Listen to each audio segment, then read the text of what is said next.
Ayan guys. Hello.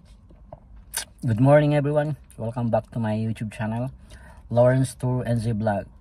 So, another day, another vlog again. Yan.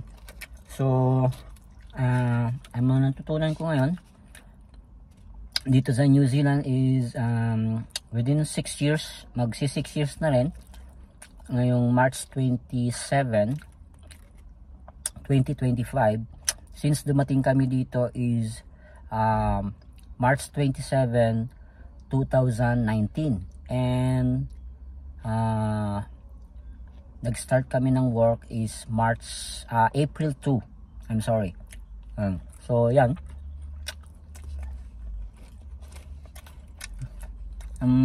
Ibang mga natutunan din namin English dito, medyo hirap. Ang hirap intindihin yung kasi malalalim yung iba guys.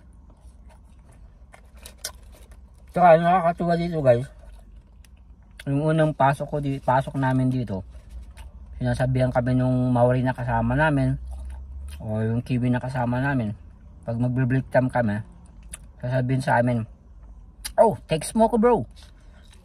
Gaganunin kanila bro. Gaganunin kanila.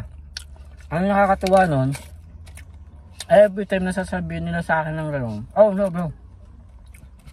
I always answer that, "Oh no bro, I'm not taking smoke. I'm not taking cigarettes." Yun, doon ko nalaman yung pinaliwanag nila guys na yung smoke pala dito sa New Zealand is break time. So yun yung nakakatuwa dun guys. So marami din yung mga nandito na sa sa New Zealand ngayon guys na notice din nila yon, yung about dun sa sinasabi nila na smoko. Kasi akala ko talaga yung maninigarilyo ka o magsisigarilyo ka, yun ang pagkakaintindi ko kasi smoko eh.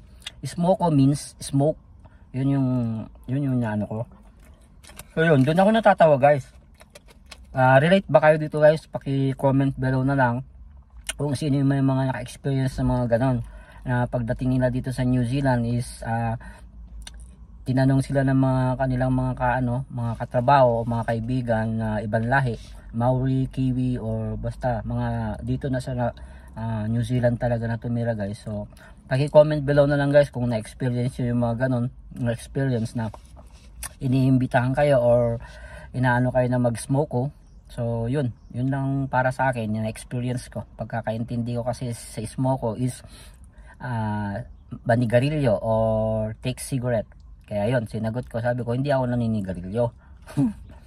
So yun guys, thanks for watching guys. Bye bye, see you next time. See ya.